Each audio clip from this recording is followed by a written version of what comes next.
everyone, welcome back to new lesson.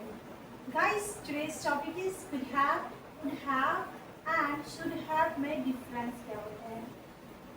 Always confusing होते हैं ये तीनों वर्ड could have मॉडल्स पढ़ने के बाद भी कई बच्चों को ये समझ में नहीं आता. सबसे पहले मैं बात कर लेती हूँ should do का. should do से इसे हम कनेक्ट करते हैं कि should do का क्या मतलब होता है कि करना चाहिए. do means be one, meaning कि you should do this. Means आपको इंग्लिश बोलना चाहिए, जैसे कि यू शुड स्पीक इंग्लिश. आपको हिंदी में लिखना चाहिए, you to write in Hindi. आपको उससे बात करनी चाहिए, you should talk to her. Means should में सजेशन दे रहे थे करना चाहिए, लेकिन जब शुड हैव की बात आती है तो करना चाहिए था या फिर शुडंट हैव का मतलब नहीं करना चाहिए था. तो देख लेते हैं कुछ सेंटेंस इसके हो जाएंगे आपके doubts clear. So guys video में अंत तक बने रहें. अगर वीडियो पसंद आ रहा है तो लाइक करें. देखिए समझते हैं शुड हैव को स्ट्रक्चर के साथ. Should have plus V3 means क्या करना चाहिए था और क्या नहीं करना चाहिए था. पास्ट में तब हम यूज करते हैं शुड हैव प्लस V3 का. उसे जाना चाहिए था मीन्स यू शुड. उसे जाना चाहिए था तो क्या बोल सकते हैं he should have gone. V3 का यूज करेंगे he should have gone. Right.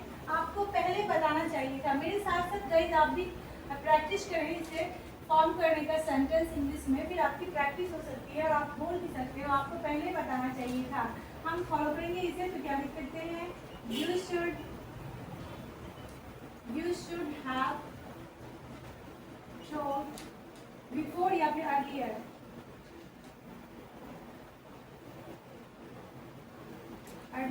मुझे और पहले निकलना चाहिए था. ठीक है. आई should have left earlier. Right? तुम्हें उससे बात करनी चाहिए थी. You should have talked. You should have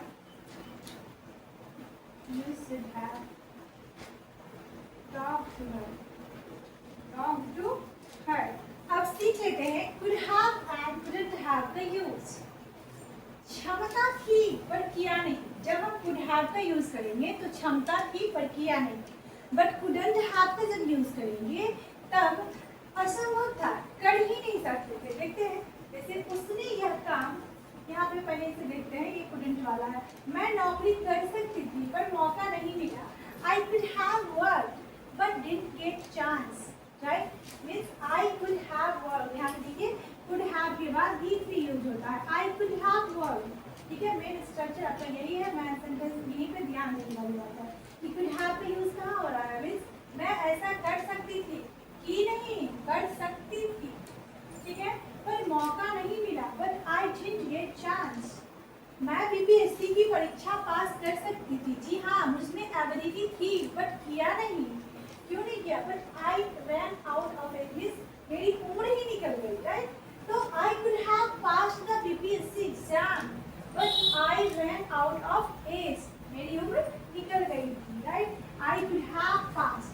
यहाँ पे भी देखिए could have के बाद V3 का यूज. उसने यह काम अकेले नहीं किया होगा. मीन्स असंभव है, अकेले नहीं किया होगा. कोई मैच का जैसे प्लेयर की 2 टीम होते हैं तो कोई टीम कमजोर होता है तो बोलते हैं नहीं वो मैच नहीं जीत सकता. तो इसी स्ट्रक्चर में फॉर्म करेंगे. She couldn't have this alone. उसने यह काम अकेले नहीं किया होगा. couldn't have. right. couldn't have this alone. यह काम उसने अकेले नहीं किया होगा. या फिर जैसे वे मैच नहीं जीत सकते.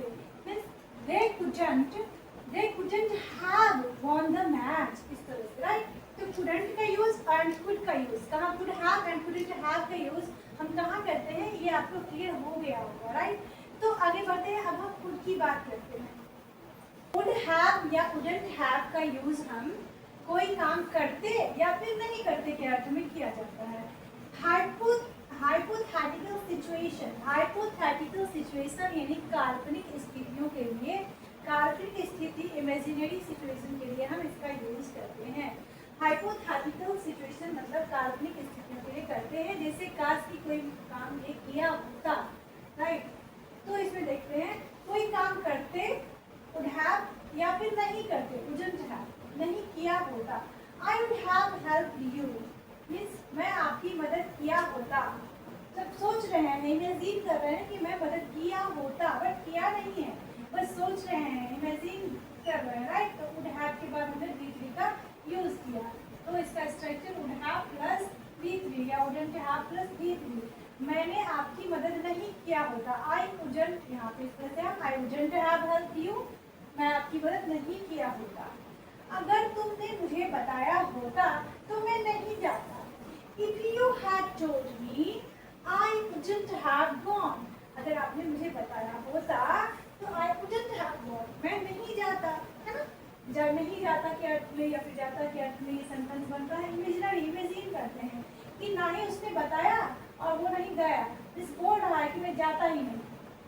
अगर वह पढ़ी होती तो वह फेल नहीं होती। She wouldn't have failed if she had studied. अगर वह पढ़ी होती तो फेल नहीं होती। देखिए इस तरह के जो सेंटेंस होते हैं इसे आप स्विच कर सकते हैं, she had studied, if she had studied आप लिख सकते हैं। उसके बाद यहाँ पे if she had studied, she wouldn't have failed, इस तरह से भी आप स्विच कर सकते हैं कि अगर वह पढ़ी होती तो वह फेल नहीं करती। मिलते हैं नेक्स्ट वीडियो में नेक्स्ट टॉपिक के साथ, तब तक के लिए keep learning, keep studying and keep watching my video. अगर वीडियो पसंद आए तो इसे लाइक, सब्सक्राइब और शेयर करना ना भूलें। Thanks for watching.